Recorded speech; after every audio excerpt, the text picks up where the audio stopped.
Hello friends, स्वागत है आप सभी का मेरे YouTube channel SB coaching classes पर।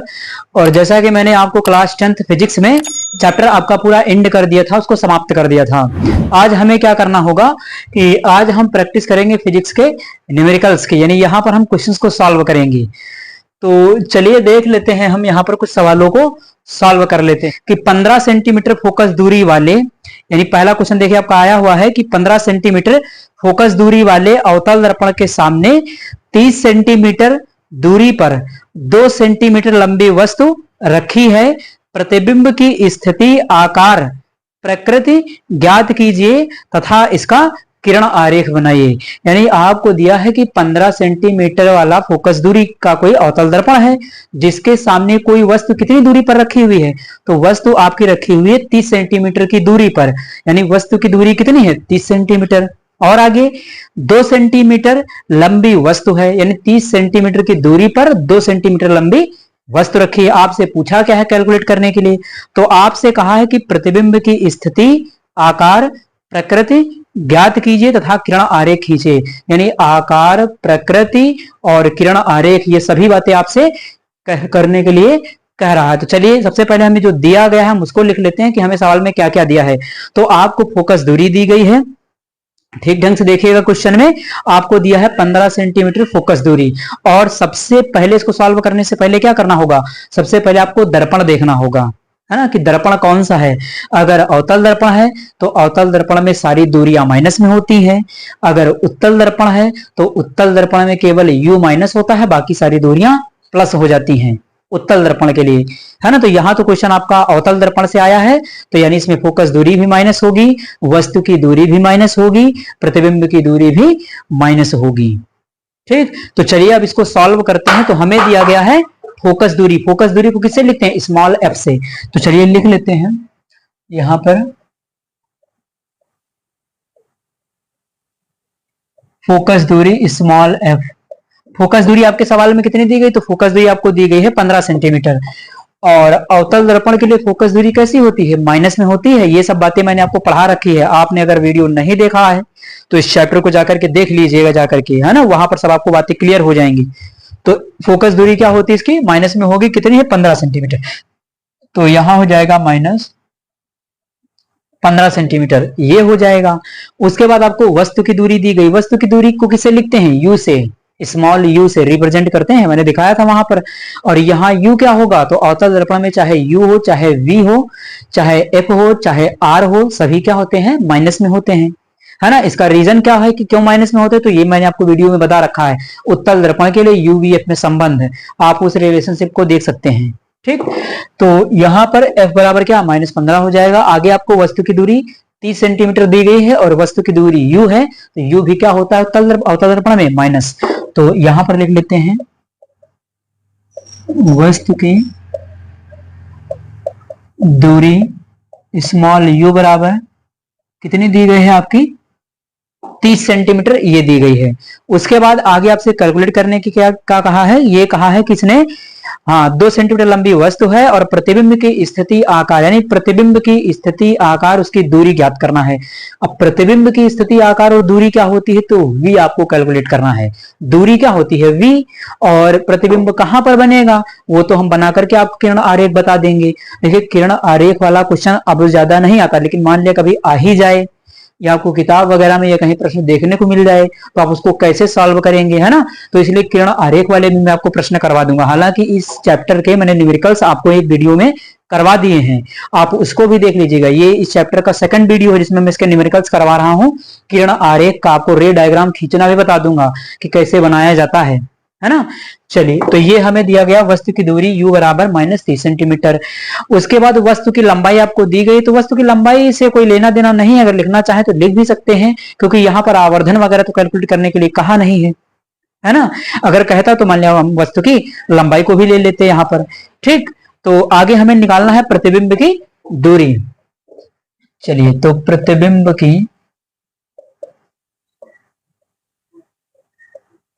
की स्थिति, प्रतिबिंब की स्थिति कह लीजिए। स्थिति का मतलब क्या होगा, कहां पर बनी है, तो कहां पर कैसे बताएंगे, कितनी दूरी है इसका मतलब। तो आप स्थिति भी लिख सकते हैं या प्रतिबिंब की दूरी भी लिख सकते हैं, स्मॉल v। ये आपको क्या करना है, कैलकुलेट करना है, निकालना है। तो देखिए f पता है, u पता है, 1/f बराबर 1/v प्लस 1/u, ये रिलेशनशिप होता है ना। अब मैं यहां से क्या करूंगा, आपको सॉल्व करवा दूंगा। तो चलिए हम लिख लेते हैं कि अवतल दर्पण के फोकस दूरी के सूत्र से क्या होगा, 1/f बराबर 1/v प्लस 1/u, यहां से हो जाएगा। अब यहां से क्या करेंगे, v कैलकुलेट कर लेंगे। कह रहा कि प्रतिबिंब की दूरी ज्ञात कीजिए, है ना। तो पहले दूरी ज्ञात कर लेंगे, फिर हम इसका किरण आरेख बना लेंगे। किरण आरेख कैसे बनाया जाएगा, एक एक पॉइंट में आपको क्लियर कर दूंगा अभी, ठीक। चलिए, तो 1/f बराबर ये हो गया, यहां से v कैलकुलेट कर लेते हैं। अगर v निकालना है तो ये प्लस में उधर जाएगा तो माइनस में हो जाएगा, यानी फार्मूला ऐसे चेंज होगा, 1/v बराबर 1/f 1/u, इस प्रकार से चेंज होगा, है ना। चलिए, तो 1/v यहां से निकालेंगे, कितना होगा 1/v। f कितना है, f की वैल्यू है -15, यानी 1/-15। u कितना है, तो u है आपका -30 सेंटीमीटर। तो ये हो जाएगा, देखिए यहाँ माइनस लगा हुआ है तो ये माइनस हो जाएगा, और ये कितना है -30 सेंटीमीटर। सबसे पहले इसका क्या करना होगा, लासा आपको लेना होगा, हर बराबर करना होगा। हर बराबर करने के लिए तो आप लासा लीजिए या फिर टेबल पढ़ लीजिए, जो संख्या छोटी है बड़ी वाली संख्या उसमें आ जाए। जैसे यहाँ पर 30 है तो यहाँ पर 15 है, तो 15 का टेबल कितनी बार पढ़े कि 30 आ जाए। दोनों जगह क्या होना चाहिए, बराबर होना चाहिए, है ना। इस तरीके जो भिन्न के रूप में लिखा हुआ होता है तो उसे हम कैसे सॉल्व करते हैं, चाहे जोड़ना हो चाहे घटाना हो, उसको हम तभी सॉल्व करवाते हैं जब उनका हर बराबर हो। हर क्या होता है, तो डिनोमिनेटर नीचे वाला, इसको क्या कहते हैं, हर कहते हैं। इसको क्या कहते हैं, ऊपर वाले को अंश कहते हैं। तो हर में यहाँ 30 है, यहाँ 15 है, तो हमें यहाँ भी 30 करना होगा, है ना। यहाँ 15 तो हो नहीं पाएगा, इसलिए हमें क्या यहाँ पर 30 करना होगा। तो 15 को हम 2 से गुणा कर दे, 15 दूना 30, तो बराबर हो जाएगा हर। और हर जैसे बराबर हो जाएगा वैसे ही ये जुड़ या घट जाएगा। आपको जो भी करना है वो कर सकते हैं, ठीक। तो यहाँ पर देखिए, यहाँ ये माइनस लगा है, ये माइनस का सिंबल, इस माइनस के सिंबल से पहले क्या कर लेगा, मल्टीप्लाई कर लेगा। पहले मैं आपको ये सिखा देता हूं, ठीक। तो 1/v बराबर ये 15 हो जाएगा, और यहाँ हो जाएगा, अब यहाँ पर प्लस आएगा, ये माइनस माइनस क्या हो जाएगा, गुणा कर लेगा, प्लस हो जाएगा, तो 1/30 हो गया। अब यहाँ 2 से मल्टीप्लाई कर दीजिए, है ना। तो चलिए मैं इसको इधर सॉल्व कर देता हूं। तो अब यहां से मैं आपका क्वेश्चन हटाता हूं स्क्रीन से, है ना। ये क्वेश्चन अब आपका हट जाएगा, फिर मैं इसको सॉल्व कराता ताकि आपको दिखाई दे पूरा, ठीक। चलिए, तो यहां पर देखिएगा 1/v है और 1/f है। अब ये देखिए 15 है ना, 15 में कितने से गुणा करें, 2 से, और जिससे नीचे गुणा उसी से ऊपर गुणा, तो यहाँ हो जाएगा 1/15। माइनस का लगा हुआ है तो यहाँ 2 से मल्टीप्लाई कर देंगे, जिससे नीचे गुणा उसी से ऊपर गुणा। 30 लाना है ना 30, तो 15 दुना कितना होगा 30, और जिससे नीचे गुणा उसी संख्या से ऊपर गुणा। और यहाँ पर क्या होगा, प्लस, देखिए प्लस लगा हुआ है। अब यहाँ पर क्या है 1/30, 30 है, तो यहाँ पर क्या हो जाएगा 30। अब देखिए 15 दुना कितना हो जाएगा 30, यानी 1/v बराबर ये कितना हो जाएगा, ये माइनस का क्या 15 दुना 30 हो जाएगा। एक स्टेप के लिए मैं और लिख देता हूं, ये 30 हो गया, और यहाँ पर आपका ये 30 हो गया, है ना। ऊपर कितना होगा, ऊपर 2 हो जाएगा, ये होगा 1 को 2 से मल्टीप्लाई करेंगे 2 होगा ना, 2/30, ये हो जाएगा 1/v, ये हो जाएगा। उसके बाद यहां से देखिए, अब इनके हर बराबर हो गए ना, अब ये जुड़ घट सकता है, तो ये माइनस का चिन्ह आप ऊपर ले लीजिए, 2 के साथ कभी भी माइनस का चिन्ह नीचे नहीं रखा जाता है, ठीक। तो इसको क्या करेंगे, ऊपर लगा लेंगे, ऊपर वाली संख्या में, यानी -2 हो गया। और बीच में यहाँ पर देखिए क्या है, प्लस है ना, और इधर क्या है 1 है, और नीचे क्या हो जाएगा, दोनों में बराबर, तो 30 ये हो जाएगा। अब माइनस के 2 से प्लस का 1 घटा देंगे तो कितना हो जाएगा, माइनस का 1/30, यानी v बराबर कितना हो जाएगा, -1/30 होगा। यहां से आप v कैलकुलेट करेंगे तो क्रॉस मल्टीप्लाई कर दीजिए इधर उधर, तो ये क्या हो जाएगा, यहां से आपका जो v बराबर आ जाएगा वो -30 सेंटीमीटर आपका आ जाएगा, ये हो जाएगा। अब देखिए ये सवाल कैसा था, यहाँ पर v भी 30 आया और u भी 30 आया। देखिए v का मान भी -30 है और u का मान भी क्या है, -30 है। तो जहां पर v और u यानी वस्तु की दूरी प्रतिबिंब की दूरी दोनों बराबर हैं, है ना, यानी वस्तु भी बराबर दूरी पर है, प्रतिबिंब भी बराबर दूरी पर है। तो जरा गेस करिए अवतल दर्पण में कौन सी स्थिति होती थी जिसमें वस्तु और प्रतिबिंब दोनों की दूरियां बराबर होती थी? क्योंकि जब दूरियां बराबर हैं तो प्रतिबिंब और वस्तु दोनों कहां पर होंगे? एक ही जगह पर तो होंगे। और कौन सी स्थिति थी जहां पर वस्तु और प्रतिबिंब एक ही जगह पर बनता है? तो वो है अवतल दर्पण की स्थिति नंबर 3, जब वस्तु वक्रता केंद्र पर हो। क्योंकि जब वस्तु वक्रता केंद्र पर होती है तो उसका प्रतिबिंब भी वक्रता केंद्र पर ही बनता है। तो वस्तु की दूरी भी सेम, प्रतिबिंब की दूरी भी सेम। तो मेरा गेस तो यहां से लग गया, लेकिन अब आपको करना होगा तो कैसे करना होगा, है ना। तो चलिए जैसे यहां से देखिए V आया है, तो हम क्या करेंगे, कभी भी किरण आरेख बनाने के लिए आपको रेखीय आवर्धन की आवश्यकता पड़ती है। हमेशा आप रेखीय आवर्धन निकालेंगे तभी किसी भी सवाल में, किसी भी जो सवाल का क्वेश्चन का जो आपका किरण आरेख आपको खींचना होगा तभी आप उसका डायग्राम बना पाएंगे। बिना आवर्धन कैलकुलेट किए आप उसका डायग्राम नहीं बना सकते हैं, है ना। क्योंकि आवर्धन ही तो बताता है कि वस्तु कितनी दूरी पर है, प्रतिबिंब कितनी दूरी पर है, वस्तु की लंबाई क्या है, प्रतिबिंब की लंबाई क्या है। अब आवर्धन की परिभाषा क्या होती थी? किसी वस्तु के प्रतिबिंब की लंबाई अपन वस्तु की लंबाई के अनुपात को रेखीय आवर्धन कहते हैं, है ना। m बराबर I अपॉन O या m बराबर माइनस V अपॉन U। ये डेरिवेशन मैंने आपको करवाया था, आप देख लीजिएगा चैप्टर में। ठीक, तो चलिए आवर्धन लिख लेते हैं। m बराबर माइनस तो होता ही है और यहां पर क्या होगा, V अपॉन U होगा, है ना। अब देखिए V की वैल्यू कितनी है तो m बराबर यहां से निकाले, m बराबर माइनस तो माइनस रहेगा ही। V कितना है तो माइनस का 30 आपने सामने निकाला है। U कितना है तो ये भी आपका माइनस का 30 है जो ऊपर निकाला है आपने। ये देखिए, है ना, माइनस से माइनस क्या हो जाएगा, कैंसिल हो जाएगा, और ये माइनस बचा रहेगा, 30 से 30 क्या हो जाएगा, कैंसिल हो जाएगा। तो m का मान देखिए कितना आ जाएगा, m का मान आ जाएगा आपका माइनस का 1। देखिए आ गया आवर्धन, आवर्धन क्या है, माइनस का 1 आ गया। और माइनस 1 आने का मतलब क्या है, अवतल दर्पण हमेशा क्या करता है, वास्तविक प्रतिबिंब बनाता है, वास्तविक उल्टा। अवतल दर्पण की 6 स्थितियां होती हैं, तो 1 से लेकर के 5 स्थितियों तक अवतल दर्पण वास्तविक प्रतिबिंब बनाता है। तो जब भी प्रतिबिंब वास्तविक बनेगा आवर्धन का मान ऋणात्मक होगा, माइनस होगा, निगेटिव होगा। ठीक, स्थिति नंबर 6 में जब वस्तु ध्रुव और फोकस के बीच में होती है तो अवतल दर्पण भी आभासी प्रतिबिंब बनाता है। तो उस स्थिति में जो इसके आवर्धन का मान होता है वो प्लस में आता है। ये मैंने आपको करके दिखाया था, है ना। क्योंकि जब प्रतिबिंब आभासी बनेगा तो जो आवर्धन का वैल्यू होगा वो प्लस में आएगा। ऐसा क्यों होता है, क्योंकि प्रतिबिंब क्या होता है, प्रतिबिंब हमारा दर्पण के दूसरी ओर बनता है ना। और जब प्रतिबिंब दूसरी ओर बनता है तो प्रतिबिंब ऊपर की ओर बनता है। तो ऊपर की ओर प्रतिबिंब की लंबाई के लिए क्या हो जाएगा, प्लस की वैल्यू। या अगर दूरी लेंगे तो दूसरी साइड में होता है, तो दर्पण के साइड में जैसे इस प्रकार से बना हुआ होता है ना। तो यहाँ पर कहीं 6 नंबर की स्थिति में प्रतिबिंब ऐसे बनता है, तो आप इस साइड में जब जाते हैं तो इधर से जब आपतित किरण के डायरेक्शन में या मुख्य अक्ष के डायरेक्शन में सामने की ओर जाते हैं तो दूरियां क्या होती हैं, ये दूरियां इधर प्लस में होती हैं ऐसे। तो इस साइड में जब आप आगे जाते हैं दूरियां क्या होती है, प्लस में। तो यहाँ पर v का मान क्या हो जाता है, धनात्मक हो जाता है, प्लस हो जाता है ना। u क्या रहेगा, तो u हमेशा ऋणात्मक रहेगा, है ना। जैसे जरा समझ लीजिए, जो मैं आपको जो बताना चाह रहा हूं आप उसको समझ लीजिए। चाहे m बराबर देखिए क्या होता है, माइनस v अपॉन u होता है ये फॉर्मूला। देखिए 6 नंबर की स्थिति में v का मान क्या होता है, धनात्मक होता है। तो यहाँ तो ये माइनस है ही, तो v धनात्मक होगा, यानी v तो v ही रहेगा, है ना। और u क्या होगा, u हमेशा ऋणात्मक रहेगा। 6 नंबर में भी u तो हमेशा ऋणात्मक रहेगा, चाहे 6 नंबर हो, चाहे 5 नंबर हो, चाहे उत्तल दर्पण, चाहे अवतल दर्पण, सब में u हमेशा निगेटिव। तो यहाँ पर ये माइनस अंदर क्या कर लेगा, मल्टीप्लाई।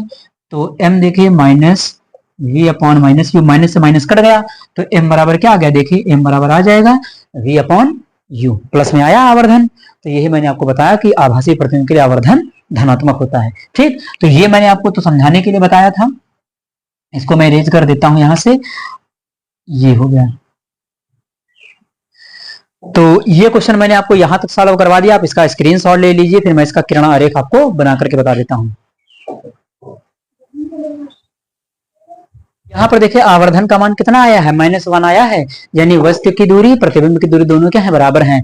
आप देख लीजिए v क्या है, -30 है। और आप क्वेश्चन में भी देख सकते हैं, नीचे जो लिखा हुआ है मैंने आपको करवाया उसमें भी u क्या है, माइनस में है, -30 है। या यहाँ भी देख लीजिए लिखा हुआ है, आप क्वेश्चन में भी देख सकते हैं। ठीक, तो यहां से क्या हो गया, m का मान -1 हो गया। तो यहां से मुझे गेस लग गया कि m का मान 1 कब होगा, जब वस्तु और प्रतिबिंब क्या होंगे, दोनों बराबर लंबाइयों के होंगे। या उनकी जो लंबाई है वो क्या होगी, बराबर होगी, या उनकी दूरी। अगर मान लिया, देखिए एक चीज और समझ लीजिए, जहां पर ये लिखा हुआ है m बराबर I अपॉन ओ, है ना, बराबर माइनस v अपॉन यू, ये फॉर्मूला होता है। तो जब लंबाई वगैरह दी जाएगी तो m बराबर I अपॉन ओ ये यूज कर लिया करेंगे। जब दूरी आपको दी जाएगी सवाल में होगी तो आप m बराबर v अपॉन यू कर लीजिएगा माइनस। ये v क्या है, ये v है प्रतिबिंब की दूरी, u क्या है, वस्तु की दूरी। तो इस सवाल में आपको प्रतिबिंब की दूरी और वस्तु की दूरी दी गई थी, इसलिए मैंने m बराबर माइनस v अपॉन यू का यूज किया है। हालांकि आपको वस्तु की लंबाई दी गई थी, आप पहले वहां से क्या करते, प्रतिबिंब की लंबाई निकालते, फिर उसका आवर्धन निकालते, फिर किरण आरेख बनाते, तो उतना डबल डबल काम करना पड़ता। और सीधे हमें फॉर्मूला पता कि m बराबर माइनस वी अपॉन यू, दूरी के टर्म में भी तो पता है हमें। अगर दूरी के टर्म में ना पता होता फॉर्मूला, तब m बराबर आई अपॉन यू यूज करते, है ना। तो यहां से क्या हो जाएगा, m बराबर माइनस वी अपॉन यू, सीधे ये यूज कर लिया है। ठीक, तो अब मुझे ये पता चल गया कि इसका मान जो आया वो 1 आया है, यानी v और u दोनों क्या है, बराबर है, 30-30 है। देखिए 30-30 है और दोनों कट गए। ये है प्रतिबिंब की दूरी और ये है वस्तु की दूरी। तो प्रतिबिंब और वस्तु की दूरी बराबर, इसका मतलब जहां पर प्रतिबिंब वहीं पर वस्तु, या जहां पर वस्तु वहीं पर प्रतिबिंब। तो ये स्थिति नंबर 3 है, जब वस्तु वक्रता केंद्र पर हो। तो जब वस्तु वक्रता केंद्र पर हो तब उसका डायग्राम आपको बनाना होगा, किरण आरेख। इन्हीं स्थितियों में से ही आपसे सवाल पूछा जाता है, बस केवल समझने का तरीका होना चाहिए आपका। अभी मैं आपको और क्वेश्चन करवाऊंगा किरण आरेख बनाने वाले ही, आप भी किरण आरेख को आसानी से बना सकेंगे। ठीक, तो चलिए बना लेते हैं। तो दर्पण कौन सा था हमारा, अवतल दर्पण, क्वेश्चन में देख सकते हैं। चलिए दर्पण बना लेते हैं। हमारा ये कौन सा है, ये हमारा अवतल दर्पण हो गया। इसका नाम क्या रखेंगे, वही M1 M2। ये क्या है, दर्पण का ध्रुव है, और इसके सामने यहां पर क्या होगा, इसका फोकस होगा, और इस साइड में हम यहां पर लेते हैं वक्रता केंद्र।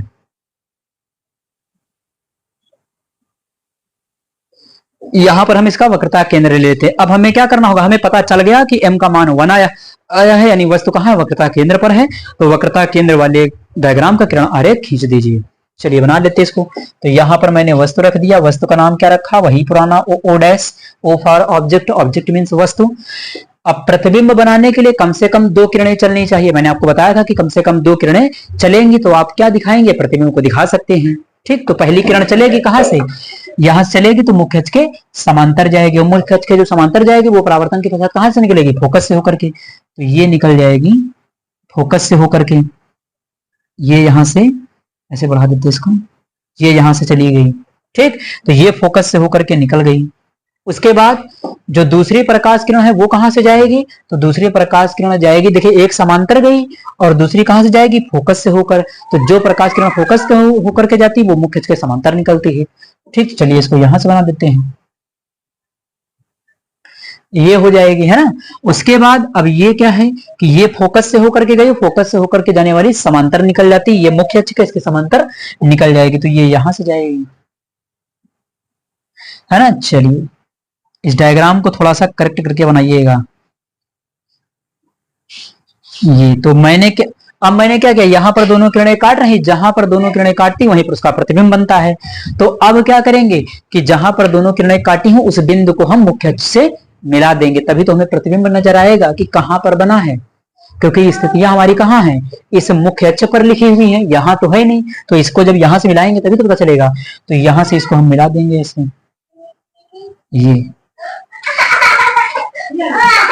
ये आपका बन गया प्रतिबिंब II डैश।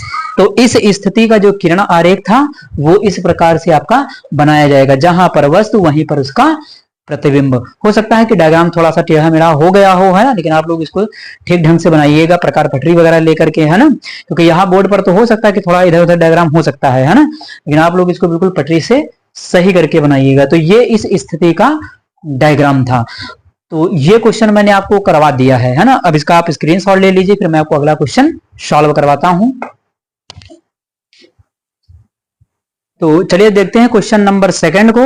लेकिन इससे पहले ये जान लीजिए कि मैंने आपको पहला क्वेश्चन सॉल्व करवा दिया, उसमें प्रतिबिंब की स्थिति और प्रकृति आपसे पूछा था। तो प्रतिबिंब आपका कहां पर बनेगा, वक्रता केंद्र पर बनेगा, -30 सेंटीमीटर की दूरी पर बनेगा, और कैसा होगा, वस्तु की तुलना में बराबर होगा वस्तु के, है ना। जितना बड़ा प्रतिबिंब उतनी ही बड़ी क्या है वस्तु, जितनी बड़ी वस्तु उतना बड़ा प्रतिबिंब, तो प्रतिबिंब क्या होगा कि वस्तु के बराबर होगा। तो ये बातें भी उसमें आप लिख लीजिएगा। तो चलिए देख लेते हैं, स्क्रीन पर आपके क्वेश्चन नंबर 2 आ गया है। ये क्या कह रहा है, इस क्वेश्चन को भी हमें किरण आरेख भी बनाना है और इसको भी सॉल्व करना है। चलिए देखते हैं इस क्वेश्चन को, पढ़ते क्या लिखा हुआ है कि एक गोली दर्पण की फोकस दूरी और प्रकृति की गणना कीजिए यदि इसका आवर्धन 1/3 तथा वस्तु की दूरी 18 सेंटीमीटर है, इसका किरण आरेख भी खींचिए। तो आप इस क्वेश्चन को देख पा रहे होंगे अपनी स्क्रीन पर कि एक गोली दर्पण की फोकस दूरी और प्रकृति, यानी आपको फोकस दूरी कैलकुलेट करना है और क्या निकालना है, प्रकृति की गणना करना, नेचर की कैसा होगा प्रतिबिंब, है ना। उसके बाद इसका आवर्धन आपको दे दिया है 1/3 और आवर्धन का मान देखिए प्लस में ही दिया गया है। अब आवर्धन के लिए मान प्लस अगर दिया गया है, 1/3 दिया गया है, तथा इसकी जो दूरी है वो 18 सेंटीमीटर आपको दी गई है। दूरी क्या है कि जो वस्तु की दूरी आपको दी गई वो 18 सेंटीमीटर दी गई है। तो चलिए आवर्धन से ही हमें पता चलेगा, आवर्धन देखिए प्लस में दिया गया है और आवर्धन अगर प्लस में दिया गया है तो इसका मतलब आपका दर्पण कौन सा होगा, उत्तल दर्पण, क्योंकि आवर्धन जो मान होता है प्लस का वो किसके लिए होता है, उत्तल दर्पण के लिए। अवतल दर्पण में तो 1 से 6 स्थितियों 5 स्थितियों तक माइनस ही होता है आवर्धन का मान, है ना। छठी स्थिति में कहीं धनात्मक होता है जाकर के।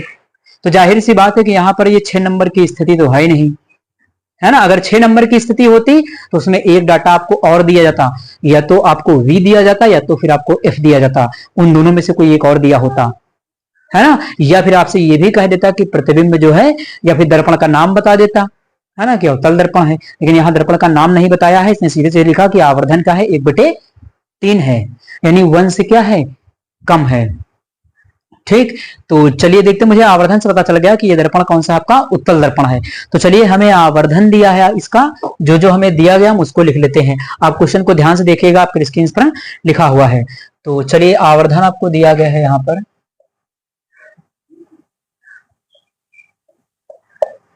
आवर्धन स्मॉल m बराबर कितना है, +1/3 दिया गया है। ठीक, और अगर हमारे ये नहीं समझ में आता तो अभी आप इसको कैलकुलेट करें, अभी ये पता चल जाएगा कि आपको उत्तल दर्पण है। अभी देखना कैसे पता चलेगा। तो m बराबर क्या है, ये +1/3 आपको दिया है। आपको वस्तु की दूरी चाहे इसमें हो, चाहे उत्तल हो चाहे उत्तल हो, सब में माइनस होती है। तो वस्तु की दूरी आपको दी गई है,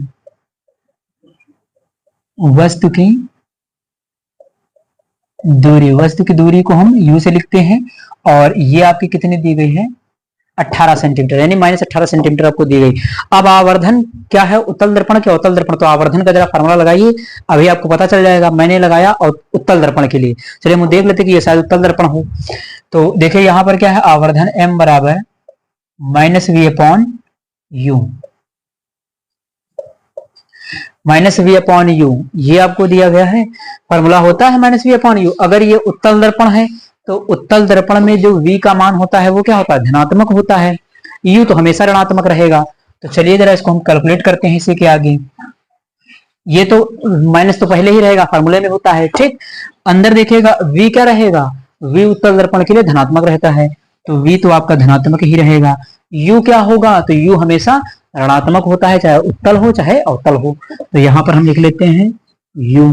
अभी इस माइनस का अंदर मल्टीप्लाई कर दीजिए, तो मल्टीप्लाई कर देंगे तो क्या हो जाएगा, ये -v/-u हो जाएगा। माइनस से माइनस क्या हो जाएगा, कैंसिल आउट हो जाएगा। अब देखिए हो जाएगा। अब यहाँ पर क्या करेंगे, हम u की वैल्यू भी रख सकते हैं। अगर u की वैल्यू रख लेंगे तो माइनस, देखिए v है और u की वैल्यू कितनी है, 18 दी गई है, तो यहाँ से 18 रख लेंगे। इसको रख करके भी सॉल्व कर सकते हैं, माइनस से माइनस क्या हो जाएगा, कैंसिल आउट हो जाएगा। यानी यहाँ से u की वैल्यू कितनी हो गई, 18 प्लस के 18 हो गई, है ना। या फिर अगर आप फार्मूले को ही चेंज करना चाहे तो फार्मूले से भी चेंज कर सकते हैं। अगर फार्मूले को मान लिया चेंज करना हो, देखिए यहाँ से क्या बन जाएगा, अगर फार्मूले को चेंज करेंगे तो यहाँ से v निकालना है, तो v बराबर क्या हो जाएगा, ये माइनस क्या हो जाएगा, उधर मल्टीप्लाई कर जाएगा, तो ये हो जाएगा -m/u। अब यहाँ पर वैल्यू रख करके आप यहाँ तो सॉल्व कर सकते हैं, है ना। अब यहाँ से क्या होगा, m की वैल्यू रखिए, m की वैल्यू यहाँ से रख सकते हैं, तो ये हो जाएगा। देखिए प्लस में दिया गया था, ये प्लस में दिया गया था, इसके सामने क्या लगा, माइनस, तो यहाँ माइनस हो गया। और उसके बाद ये u कितना है, माइनस का 18 है, तो 3 छंग कितना हो गया, 18। तो चाहे यहाँ से v कैलकुलेट कर लीजिए, ये कितना आ जाएगा, माइनस माइनस आपका +6 सेंटीमीटर आ जाएगा। यानी कि v की वैल्यू कितनी आ गई, v की वैल्यू आ गई प्लस 6 सेंटीमीटर। तो चाहे यहां से कर लीजिए चाहे यहां से कर लीजिए, दोनों बिल्कुल सही हैं। चाहे इस फार्मूले को यहीं से चेंज कर लीजिए या इसको यहां से चेंज कर लीजिए, मैंने दोनों तरीके आपको बता दिए, जो आपको सही लगे वो कर सकते हैं। ठीक, चलिए अब यहां से हमारा v कितना हो गया, 6 हो गया। या यहां से कैलकुलेट करेंगे तो यहां से भी कैलकुलेट कर सकते हैं। जैसे यहां से अगर कैलकुलेट करें तो m बराबर v अपॉन यू, और यहां से क्या होगा, हम v कैलकुलेट करना है तो m इंटू m u हो जाएगा। m का मान कितना है, 1/3। अब u का मान कितना है, यहां पर देखिएगा चेंज कर लिया ना, इसी फॉर्मूले से हम चेंज कर रहे हैं इसको। तो ये क्या हो जाएगा 18, यानी ये कट जाएगा तो फिर कितना आ जाएगा 6 सेंटीमीटर। तो चाहे यहां से कर लीजिए चाहे यहां से कर लीजिए, दोनों आंसर सेम आएगा। तो ये हो गया v का मान प्लस का 6। अब हमें v का मान जो पता चल गया है, ये प्लस का 6 सेंटीमीटर आया है। ठीक, यहां से 6 सेंटीमीटर। अब v पता चल गया, u पता चल गया, आपको f निकालना होगा। तो अब दर्पण सूत्र लगाइए, 1/f बराबर 1/v प्लस 1/u, उसे सॉल्व कर लीजिए, आपको आंसर मिल जाएगा। तो आप इसका स्क्रीनशॉट ले लीजिए, फिर मैं इसके आगे आपको सॉल्व करवाता हूं।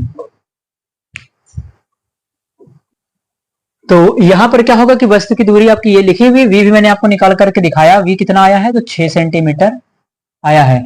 तो आप दर्पण फार्मूले का यूज कर लीजिए, 1/f बराबर 1/v और प्लस 1/u। अब यहां से आपको f कैलकुलेट करना है, तो ये तो बिल्कुल आसान है, कैलकुलेट कर सकते हैं। चलिए कर देते हैं यहां पर। तो v कितना है आपका 6 दिया गया है, u कितना दिया गया तो माइनस का 18 दिया गया है आपको, 18 है। अब यहाँ क्या करेगा, ये सिंबल मल्टीप्लाई कर लेगा यहाँ पर, तो ये माइनस हो जाएगा बीच में, और 6 और 18 का एलसीएम लेना होगा। या फिर आपको क्या करना होगा कि जो छोटी संख्या है उसको मल्टीप्लाई करना होगा कि बड़ी संख्या मिल जाए। तो 6 को कितनी बार मल्टीप्लाई करेंगे, किस संख्या से गुणा करें, या 6 का पहाड़ा कितनी बार पढ़ें कि 18 मिल जाए, तो 3 बार पढ़ेंगे तो 3 हो जाएगा। चलिए यहाँ पर कर लेते, तो ये सबसे पहले सिंबल क्या करेंगे, सिंबल को यहाँ मल्टीप्लाई, माइनस प्लस गुणा क्या होता है, माइनस होता है। तो 1/6 हो जाएगा माइनस 1/18 हो जाएगा। अब 6 को 3 बार मल्टीप्लाई करेंगे, 6 3 जाए 3, 3 बार पढ़ेंगे पहाड़ा 18 आ जाएगा। ये एलसीएम निकाल सकते हैं। तो यहाँ 3 से मल्टीप्लाई करना होगा, जिससे नीचे मल्टीप्लाई उसी से ऊपर मल्टीप्लाई। तो यहाँ पर हो जाएगा 1/6 इंटू 3, दोनों में 3 से मल्टीप्लाई ऊपर नीचे होगा 1/18, ये आपको दिया गया है। उसके बाद यहां से हो जाएगा 1/f बराबर 1/f बराबर कितना हो जाएगा, ये 3 हो जाएगा, अपॉन 18 हो गया माइनस 1/18, ये हो गया। अब इस साइड में करके दिखा देता हूं आपको इसका, 1/f बराबर क्या हो जाएगा 3 माइनस 1/18, ये होगा। अब उसके बाद 3 से 1 घटा देंगे तो 2 हो जाएगा, और ये कितना हो जाएगा, नीचे हो जाएगा 18, 2 1 जा 2 और 2 9 जा 18, तो 1/9 आ जाएगा, यानी 1/f बराबर 1/f बराबर देखिए यहाँ पर सही है, 3/18 हो गया, माइनस लगाया, बाकी तो सही चलता जा रहा है आपका, 6 भी सही है। ठीक, तो उसके बाद 1/f हो जाएगा, और ये क्या होगा आपका, यहाँ पर हो जाएगा 1/9, क्रॉस मल्टीप्लाई कर लीजिए, f का मान कितना हो जाएगा 9 आ जाएगा, यानी फोकस दूरी आपकी कितनी आ जाएगी 9 सेंटीमीटर। अब यहाँ पर ध्यान दीजिएगा, यहाँ पर ध्यान देने वाली बात यह है कि अगर ये अवतल दर्पण होता तो अवतल दर्पण में केवल क्या होता है कि जो छठी स्थिति होती है उसके लिए आवर्धन का मान प्लस होता है, लेकिन f का मान कभी भी उसके लिए प्लस नहीं होता है। f का मान हमेशा क्या होता है अवतल दर्पण के लिए ऋणात्मक होता है, जबकि इसके लिए क्या आया है धनात्मक। तो यहां से गेस लग गया कि दर्पण आपका सही था, है ना। तो मान लिया कि ऐसा कोई क्वेश्चन आता है और उसमें अगर ये आपको नहीं दिया जाएगा, वैसे प्रतिबिंब बता दिया जाता कि आभासी है कि सीधा है, इस सवाल में नहीं दिया गया था तो मैंने आपको बता दिया, ठीक। लेकिन उसे मान लिया एग्जाम में कोई ऐसा क्वेश्चन आता है तो आप उसको एक बार रफ कार्य पर जाकर के कर लीजिए। एफ की वैल्यू बता देगी आपको कि वो उत्तल दर्पण है या अवतल दर्पण है, सबसे बड़ी पहचान। या फिर सवाल में आपको प्रतिबिंब कह दिया जाए आभासी, जैसे आभासी या वास्तविक, आभासी वास्तविक कहेगा तो एक बार कंफ्यूजन हो सकता है कि 6 नंबर की स्थिति और उत्तल दर्पण में, लेकिन मेन जो आपकी पकड़ होगी वो फोकस दूरी बताएगी, है ना। आप फोकस दूरी को कैलकुलेट करिए, वहां से आपको पता चल जाएगा कि ये दर्पण कौन सा होगा एग्जैक्ट, ठीक। तो f का मान देखिए प्लस में आया, और f का मान प्लस में किसमें आता है उत्तल दर्पण में, ठीक। तो मेरा जो दर्पण था वो सही था कि ये उत्तल दर्पण है। अब क्या करेंगे, अब हमें इसका किरण आरेख बनाना है। किरण आरेख बनाने के लिए कुछ नहीं करना होगा, जो इसमें हमें दिया गया जो दूरियां हैं वही डिस्टेंस हमें लेकर के इसका डायग्राम बनाना होगा। तो आप इसका स्क्रीनशॉट ले लीजिए, फिर मैं इसका किरण आरेख आपको बना करके बताता हूं। चलिए, तो हमें जो जो दूरियां दी गई थी पहले हम वो लिख लेते हैं। हमें यू क्या दिया गया था, यू आप क्वेश्चन में देख लीजिएगा, स्क्रीन पर आपके आ जाएगा अभी। तो वो हो गया है 18 सेंटीमीटर आपको दिया गया था, यानी यू की वैल्यू कितनी दी गई है, -18 सेंटीमीटर। वी कितना निकाला, तो अभी मैंने निकाल करके आपको बताया, वी कितना है, 6 आया है प्लस का, यानी वी कितना आया है प्लस का 6 सेंटीमीटर। एफ निकाला है आप, तो एफ आप भी देख सकते हैं, वहां पर एफ कितना आया है, तो एफ जो आया है वो प्लस का 9 सेंटीमीटर आया है। पूरी समस्या, परेशानी, कष्ट, दुख दूर हो गया कि एफ और वी दोनों क्या है, प्लस में आ गए, और प्लस में आने का मतलब ही ये उत्तल दर्पण है। ठीक, चलिए अब क्या करते हैं, इसको हम इसका किरण आरेख बना लेते हैं। किरण आरेख क्या करना होगा, उत्तल दर्पण केवल दो स्थितियों में प्रतिबिंब बनाता है। कौन कौन सी स्थितियों में, एक बार जब वस्तु अनंत पर हो, और दूसरी बार जब अनंत और ध्रुव के बीच में हो, है ना। चलिए, तो एक स्थिति का डायग्राम हमें बनाना होगा। देखिए, छोटी सी बात यहाँ पर यह समझना होगा, आपने एक रिलेशनशिप पढ़ा होगा, F बराबर R/2।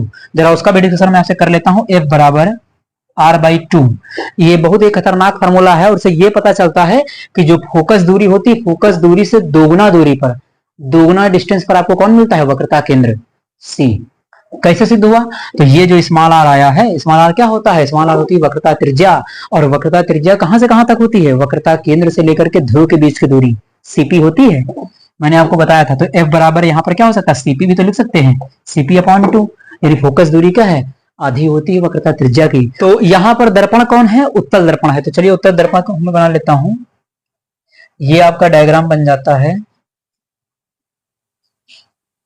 M1, और ये आपका हो जाता है, तो ये डायग्राम हमारा किसका है, उत्तल दर्पण का, कॉन्वेक्स मिरर का। ठीक, तो यहां पर बीच में आपका ध्रुव हो गया, और आपको पता है इसमें फोकस कहां होता है, फोकस इसमें इधर होता है ना। इसको मैं मिटा लेता हूं, F बराबर R/2 ये फॉर्मूला होता है। ठीक है, F बराबर R/2, आर क्या है, वक्रता त्रिज्या, तो केंद्र से ध्रुव के बीच की दूरी वक्रता त्रिज्या, स्मॉल आर से लिखते हैं। तो F बराबर आप CP भी लिख सकते हैं, 2 भी लिख सकते हैं, और ये केंद्र क्या है, तो इस बार वस्तु कहाँ, यही कहीं होगी, तो F बराबर CP/2 भी लिख सकते हैं, ये समझाने के लिए जब आपको बताया है। तो ये P हो गया, ये F हो गया, और इसका वक्रता केंद्र कहाँ होता है, इसी साइड में, यहाँ C होता है। ठीक, उसके बाद अब कहां पर देखिए, U कितना है, -18 दिया गया है, यानी वस्तु किस साइड में होती है, इस साइड में होती है, तो यहाँ कहीं हम क्या रख लेंगे, वस्तु रख लेंगे। ठीक, उसके बाद हम क्या करेंगे, उसके बाद हम यहाँ पर वस्तु रख लेंगे OO डैश। ठीक, ये वस्तु क्या हो जाएगी, OO डैश। ध्यान से देखिएगा, इसमें ये है कि वस्तु कहां पर होगी, आपकी अनंत पर होगी। ठीक, तो यहां पर देखिएगा P हो गया, और P से डबल डिस्टेंस पर क्या है, 18 सेंटीमीटर पर ये दिया गया है, तो यहां से डिस्टेंस जो है वो -18 सेंटीमीटर है ये, यानी ध्रुव से वस्तु की दूरी कितनी है, -18 सेंटीमीटर, वही तो कह रहा, U कितना, -18 है। तो ये कर लिया। अब इसके बाद वस्तु से क्या होगा कि प्रकाश किरणें चलती हैं, और प्रकाश किरण चलने के लिए जो प्रतिबिंब बनेगा उसके लिए दो किरणें अनिवार्य होती हैं। तो पहली किरण जो चलेगी वो समांतर जाएगी यहाँ से, और समांतर जाने वाले का नियम है कि वो परावर्तन के पश्चात फोकस से होकर के निकलती है। तो ये प्रकाश किरण यहाँ से टकराएगी और इधर निकल जाएगी, ये चली गई। अब क्या है कि उत्तल दर्पण में सेकंड साइड में पॉलिश लगी हुई है, तो प्रकाश किरण इधर तो जा नहीं सकती, तो ये हम क्या करेंगे, इसको आगे बढ़ाएंगे तो हमें हाइपोथेटिकल लाइन नजर आएगी, काल्पनिक रेखा नजर आएगी कि यहां से प्रकाश किरण क्या है, जाती हुई है, प्रतीत हो रही है ना। तो इसको हम यहां से बढ़ा देंगे इधर, तो ये चली जाएगी फोकस दूरी से होकर के। तो पहला नियम तो हो गया कि जो समांतर जाएगी फोकस दूरी से निकलती हुई प्रतीत होती है। सेकंड क्या होगा, तो स्थिति नंबर तो फर्स्ट ही है आपकी, ये उत्तल दर्पण की। ठीक, तो यहां पर देखिएगा, अब सेकंड क्या होगा कि दूसरी किरण जो कहां जाएगी, वक्रता केंद्र से होकर के, तो सेकंड किरण बना लीजिए। तो यहां से प्रकाश किरण ऐसे चली जाएगी, और ये कहां से जाएगी, तो वक्रता केंद्र से जाने वाली का नियम होता है कि वापसी मार्ग में लौट आएगी। ठीक, तो ये यहां से गई और यहीं से वापस, इसको हम आगे बढ़ा देते हैं जरा सा। तो ये यहां से निकल गई प्रकाश किरण। ठीक, तो ये निकल गई वक्रता केंद्र से। प्रतिबिंब आपका कहां बना, प्रतिबिंब आपका यहां बन गया ये। तो आपकी वस्तु की दूरी जो थी -18 सेंटीमीटर, आपकी फोकस दूरी F कितनी है, 9 सेंटीमीटर। तो फोकस दूरी क्या होती है, ध्रुव से फोकस तक की दूरी फोकस दूरी होती है। तो P से लेकर के यहां तक की जो दूरी है वो कितनी है, 9 सेंटीमीटर, यानी ये फोकस के बीच की दूरी हो गई। प्रतिबिंब के बीच की दूरी कितनी है, 6 सेंटीमीटर पे, ये I और P के बीच की दूरी यहां से हो जाएगी, है ना। यहां पर I बनाते हैं, ये हो गया। तो ये 9 हो गई, ये 6 सेंटीमीटर हो गई, ये माइनस का 18 सेंटीमीटर हो गई। तो इस प्रकार से इसका किरण आरेख बनाना था। तो उम्मीद करता हूं कि आप सभी को ये समझ में आया होगा। देखिए किरण आरेख वाले क्वेश्चन मैंने आपको इसलिए प्रैक्टिस करवा दिए क्योंकि ये क्वेश्चन भी आपको आने चाहिए, है ना। क्यों? क्योंकि इसमें होता यह है कि मान लिया किरण आरेख वाला कोई क्वेश्चन आपसे आ ही जाए एग्जाम में, तो आप उसको कैसे बनाएंगे। तो इसके बाद आप किरण आरेख वाले क्वेश्चंस की प्रैक्टिस करिएगा। जैसे कोई प्रश्न नहीं हो पाता है तो आप उसको पूछ भी सकते हैं कमेंट बॉक्स में। ठीक, तो चलिए, मेरा जो पहला चैप्टर था प्रकाश का परावर्तन, उसको मैंने पूरी तरीके से करवा दिया है, खत्म कर दिया, पूरी थ्योरी खत्म कर दी, पूरे सवालों को खत्म कर दिया। इसके पहले का मेरा एक और वीडियो, उसमें भी मैंने आपको इसके संबंधित सवाल करवाए हैं, इस चैप्टर से संबंधित, है ना। दर्पण के सवाल मैंने उसमें भी करवाए हैं, तो आप उसको भी जरूर देख लीजिएगा। ठीक, तो चलिए वीडियो को शेयर करते रहिए। Thanks for watching this video.